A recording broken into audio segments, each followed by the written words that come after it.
যাই হোক, আমি ইন্দো পাক সংস্কৃতি থেকে এসেছি, যেখানে আমরা কোরআন তেলাওয়াতের খুব কদর করি, আয়াত নিয়ে চিন্তাভাবনা করা ছাড়া। যখন রসুল সাল্লাল্লাহু আলাইহি ওয়াসাল্লাম বলেন যে অমুক সূরা তিলাওয়াত করো, তিনি চিন্তাভাবনা ছাড়া আবৃত্তি করার কথা বলছেন না। সাহাবীদের কেউ এমনটি করেননি। প্রতিবার যখনই তারা তিলাওয়াত করতেন, তারা অর্থ নিয়েও ভাবতেন। কোরআনের সাথে আমাদের সম্পর্কটা কৃত্রিম আবৃত্তির সম্পর্ক নয়, বরং সম্পর্কটা হওয়া উচিত অর্থপূর্ণ, গভীর এবং চিন্তা উদ্দীপক। আল্লাহ আমাদের কাছে এটাই চান। তিনি চান না আমরা যেন শুধু মুখস্থ আর আবৃত্তি করার মাঝে সীমাবদ্ধ থাকি। তিনি চান আমরা এই বাণীগুলোর সাথে যেন গভীরভাবে যুক্ত হই, যার ফলে এই বাণীগুলো যেন আমাদের হৃদয়ে প্রবেশ করে। সুতরাং কোরআন শিখুন, মুখস্থ করুন, তিলাওয়াত করুন। তিলাওয়াত করার সময় এর অর্থের দিকেও খেয়াল রাখুন, তখনই এর উপকারগুলো জীবনে প্রতিভাত হয়ে উঠবে। এটি কোরআনের সর্ববৃহৎ সূরা। এখন আমি সংক্ষেপে সূরা বাকারার কিছু বিষয় নিয়ে কথা বলতে চাই ইনশাআল্লাহ।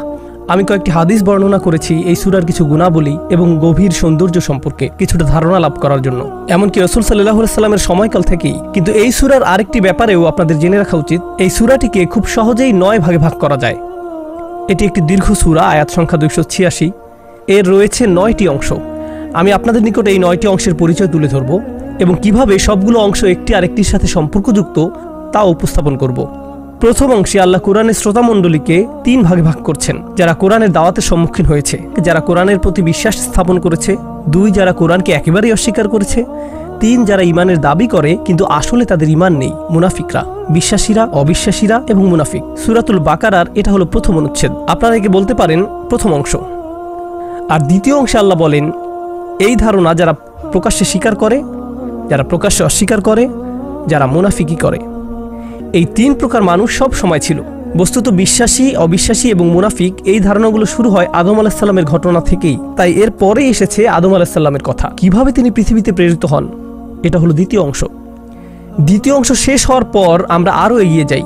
আর আল্লাহ বলেন যেভাবে আদমকে একটি বিশেষ সৃষ্টি হিসেবে পৃথিবীতে দায়িত্ব গ্রহণ করার জন্য প্রেরণ করা হয়েছিল, তাকে আসলে প্রতিনিধি হিসেবে প্রেরণ করা হয়েছিল, যিনি তার উত্তরাধিকারকে এক প্রজন্মের পর আরেক প্রজন্মের নিকট হস্তান্তর করবেন। এভাবে মানবজাতি যখন চারিদিকে যথেষ্ট পরিমাণ ছড়িয়ে পড়বে, তখন শুধু একজনকে দায়িত্ব নিলে হবে না, একটি সমগ্র জাতিকে দায়িত্ব নিতে হবে। এই কারণে বনী ইসরাইলকে বাছাই করা হয়েছিল আল্লাহর হেদায়েতের ধারক বাহক হিসেবে, আদর্শ জাতি হিসেবে, যেন তারা আল্লাহর হেদায়েত অনুসরণ করার সৌন্দর্য দেখাতে পারে গোটা মানব জাতিকে। এই দায়িত্ব তাদের উপর অর্পণ করা হয়েছিল। এই বিষয়ে দীর্ঘ একটি আলোচনা, কিভাবে তাদেরকে সেই দায়িত্ব অর্পণ করেছিলেন, অন্যান্য জাতির উপর কিভাবে শ্রেষ্ঠত্ব দিয়েছিলেন। পরে তুলে ধরা হলো কিভাবে তারা আল্লাহর আশা অনুযায়ী দায়িত্ব পালন করতে ব্যর্থ হলো। এটা হলো সূরা বাকারার তৃতীয় অংশ। এখান থেকে আল্লাহ আরেকটি বিষয়ের উপর গুরুত্ব দিয়েছেন। আমাদের মহানবী সাল্লাল্লাহু আলাইহি সাল্লামের রাসূল হওয়া ইসরায়েলিরা মেনে নিতে পারেনি। তারা মনে করত নবুয়তের দায়িত্ব তো ইসরায়েলিদের, একজন ইসরায়েলি কেবল নবী হবে। মুহাম্মদ সাল্লাল্লাহু আলাইহি সাল্লাম তো একজন আরব কিভাবে ওহী পেতে পারে। তাই আল্লাহ কি বললেন, তিনি একটু পেছনে সরে এসে ইব্রাহিম আলাইহিস সালাম সম্পর্কে বলতে শুরু করলেন। কেন? কারণ বনী ইসরায়েলিদের যদি আরবদের সাথে কোনো সম্বন্ধ না থাকে, তাদের তো ইব্রাহিম আলাইহিস সালামের সাথে সম্বন্ধ থাকার কথা। একটা ব্যাপার এখানে খেয়াল করুন, এই সূরার ঘটনা শুরু হয়েছিল আদম আলাইহিস সালামকে নিয়ে, যিনি হলেন আদি পিতা। পরেই একটি জাতি সম্পর্কে আলোচনা করা হলো। এরপর আমরা ইব্রাহিম আলাইহিস সালাম সম্পর্কে কথা বলবো। এর একটু পরেই নতুন জাতি সম্পর্কে কথা বলা হবে। পিতা, জাতি, পিতা, জাতি, এমন একটি মিল এখানে লক্ষ্য করা যাচ্ছে। আরেকটি মজার বিষয় হলো আদম আলাইহিস সালামকে পরীক্ষা করা হয়েছিল, তিনি সেই পরীক্ষায় উত্তীর্ণ হতে পারেননি। পরে তাকে এর ক্ষতিপূরণ করতে হয়। বনী ইসরায়েলকেও পরীক্ষা করা হয়েছিল, তারাও পাশ করতে পারেনি, তাদের সুযোগ ছিল ক্ষতিপূরণ করার। তারপর এসেছে ইব্রাহিম আলাইহিস সালামের কথা, তাকেও পরীক্ষা করা হয়, তিনি তার সকল পরীক্ষায় পাশ করেন। সব শেষে আসছে আমাদের উম্মার কথা। আল্লাহ বলছেন আমি তোমাদেরকে পরীক্ষা করব। তিনি বলেন ওয়ালানাবলুয়ান্নাকুম বিশাই, আল্লাহ বলছেন আমি তোমাদেরকে পরীক্ষা করব, দেখি তোমরা কি আদমের মতো ভুল করবে নাকি বনী ইসরায়েলদের পথ অনুসরণ করবে এবং ভুল করতে থাকবে, নাকি তোমরা তোমাদের পিতা ইব্রাহিম আলাইহিস সালামের ঐতিহ্য ধারণ করবে, যিনি সব পরীক্ষায় পাশ করেছেন। ফা আতাম্মাহুন্না, বিষয়গুলো এভাবেই একটি আরেকটির সাথে সম্বন্ধযুক্ত।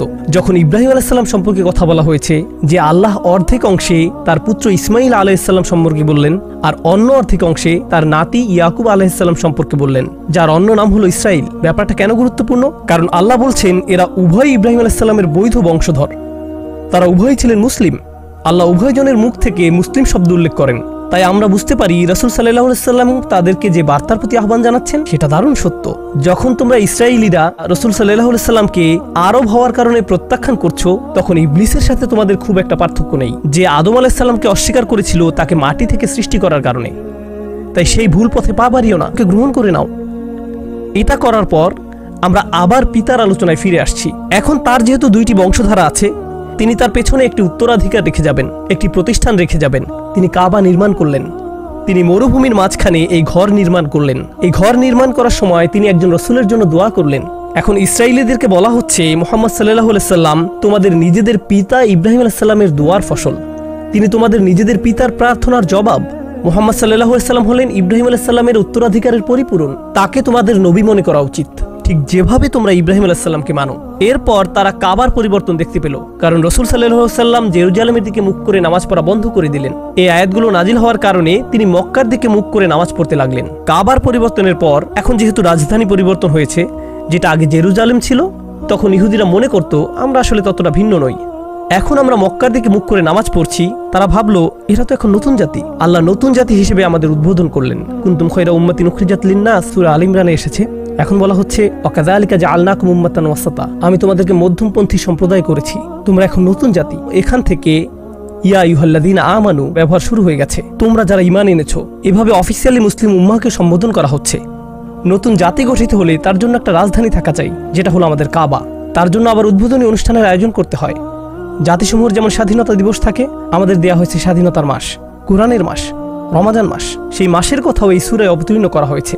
কাবাকে কেন্দ্র করে যে ধর্মানুষ্ঠান আয়োজন করা হয়, তার নির্দেশনাও এই সূরায় অবতীর্ণ করা হয়েছে, রসুল প্রদান করা হয়েছে। সুতরাং এখন আমরা পুরোপুরি নতুন একটি স্বাধীন জাতিতে পরিণত হলাম, যে জাতি তার নিজের জন্য নির্ধারিত পরীক্ষাসমূহের সম্মুখীন হবে। এটা হলো পরবর্তী বিষয়বস্তু। এরপরে সূরা বাকারার বিশাল একটা অংশ জুড়ে অনেকগুলো আইন কানুনের কথা উল্লেখ করা হয়েছে। এই আইনগুলো রোজা নিয়ে, হজ নিয়ে, তালাকের আইন কানুন, সামাজিক আইন কানুন, প্রাথমিক কিছু উত্তরাধিকারের আইনের কথাও এসেছে, জাকাতের কথা এসেছে। সব ধরনের আইন কানুনের উল্লেখ করা হয়েছে। পারস্পরিক লেনদেনের বিষয়, ইয়াতিমদের দেখাশোনার বিষয়, যা এত বড় যে এই সেশনের বিস্তারিত আলোচনা করা সম্ভব নয়। শুধু জেনে রাখুন যে এগুলোর উল্লেখেও অবিশ্বাস্য রকমের বিন্যাস লক্ষ্য করা যায়। আমরা শুরু করেছিলাম বিশ্বাসী, অবিশ্বাসী এবং মুনাফিকদের নিয়ে। এটা ছিল সেকশন 1। আদম আলাইহিস সালামের ঘটনা ছিল সেকশন 2। সেকশন 3 ছিল বনী ইসরাইলকে নিয়ে। সেকশন 4 ছিল তাদের উচিত ছিল তাদের পিতা ইব্রাহিম আলাইহিস সালামের ঐতিহ্য ধারণ করা। ইব্রাহিম আলাইহিস সালামের কথা বলতে গিয়ে বলা হলো তিনিই কাবা নির্মাণ করেছেন, এটা ছিল সেকশন 5। সেকশন 6 হলো মুসলিম উম্মাহ এখন নতুন জাতি এবং তাদেরকেও পরীক্ষা করা হবে। সেকশন 7-এ বলা হলো কি দিয়ে তাদের পরীক্ষা করা হবে, লম্বা একটা সেকশন আইন কানুনের, সেকশন 7 পর্যন্ত। আমি বলেছিলাম এই সূরায় 9টি সেকশন। সেকশন 8-এ এসেছে, সেকশন 8 কোরআনের সবচেয়ে লম্বা একটি সেকশন। কিভাবে লোভ সামলাতে হয়, কোথায় টাকা ব্যয় করা উচিত, কোথায় টাকা ব্যয় করা উচিত নয়, কিভাবে আয় করা উচিত, কিভাবে আয় করা উচিত নয়, কিভাবে তোমাদের ব্যবসা করা উচিত, কিভাবে করা উচিত নয়। অর্থ সংক্রান্ত বিষয় নিয়ে এই সূরার বিশাল একটি অংশ জুড়ে আলোচনা করা হয়েছে। কোরআনের অন্য কোথাও আর এরকম করা হয়নি। এই ব্যাপারটা এখানে মোকাবেলা করা হয়েছে। ব্যাপারটা গুরুত্বপূর্ণ, কারণ আমরা যদি পেছনে ফিরে দেখি, আদম আলাইহিস সালামের ঘটনায় সমস্যা ছিল লোভ নিয়ে। তাই আল্লাহ এখানে বলছেন মানুষ এখন যেহেতু পৃথিবীতে প্রেরিত হয়েছে, লোভ লালসা বিরাট এক সমস্যা হিসেবে দেখা দিবে। তাই এই বিষয়ে বিস্তারিত আলোচনা করতে হবে। পরিশেষে আমরা সূরা বাকারার শেষ 2-3টা আয়াতে এসে পৌঁছলাম, যে সম্পর্কে হাদিসে এসেছে যে কেউ রাতে এগুলো তিলাওয়াত করবে তা তাদের জন্য যথেষ্ট হবে। সমগ্র কোরআনের অন্যতম গভীর দোয়াগুলোর একটি। এই দোয়া আসলে সমগ্র সূরার সাথে সম্বন্ধযুক্ত। আমরা আসলে আল্লাহর নিকট দোয়া করছি আমাদের উপর যেন সেরকম বোঝা চাপিয়ে না দেন যেমনটা তিনি আমাদের আগে আসা জাতির উপর অর্পণ করেছেন, এবং শেষে তারা এর প্রতি মুনাফিকি আচরণ করতে থাকে। আমরা আল্লাহর নিকট দোয়া করছি আমাদের ঈমান রক্ষা করার জন্য, এবং আমরা দোয়াটা শেষ করি কাফেরদের বিরুদ্ধে আল্লাহর সাহায্য চেয়ে। মনে আছে তো? প্রথম অংশ ছিল বিশ্বাসী, অবিশ্বাসী এবং মুনাফিকদের নিয়ে। শেষ অংশ হলো এমন একটি দোয়া, ইয়া আল্লাহ আমাদের ঈমান রক্ষা করুন, আমাদেরকে মুনাফিকিতে পড়তে দিবেন না এবং আমাদেরকে কাফেরদের বিরুদ্ধে সাহায্য করুন। তো এটা সূরা শুরুর একটি প্রতিক্রিয়া। এর মাধ্যমে এটা সমগ্র ইসলাম ধর্মের একটি সারাংশ তুলে ধরে। কুরআনের অন্যতম গভীর একটি সূরা। রাসূল সাল্লাল্লাহু আলাইহি সাল্লাম কুরআনের প্রথম 7টি সূরা সম্পর্কে বলেছেন যে এগুলো ধরে রাখবে ফাহুয়া হাইবার, সে আসলে একজন স্কলার। মানে এমন যে আপনার প্রথম 7টি সূরার বাহিরে আর কোনো জ্ঞান নেই, তাহলেও আপনার রয়েছে গভীর গভীর জ্ঞান। আল্লাহ আযজা ওয়া জাল্লা আমাদেরকে এই সূরার শক্তিমাত্রা, গঠন প্রণালী এবং অসম্ভব সুন্দর পাঠগুলো আয়ত্ত করার তৌফিক দান করুন। আমি সম্ভবত 15 বছর ধরে সূরা বাকারা অধ্যয়ন করছি। আমার মনে হয় আমি এখনো এর উপর প্রাথমিক জ্ঞানও অর্জন করতে পারিনি। আল্লাহ আযজা ওয়া জাল্লা আমাদেরকে কুরআন নিয়ে চিন্তা গবেষণা করার উপকার এবং শক্তিমত্তা অনুভব করার তৌফিক দান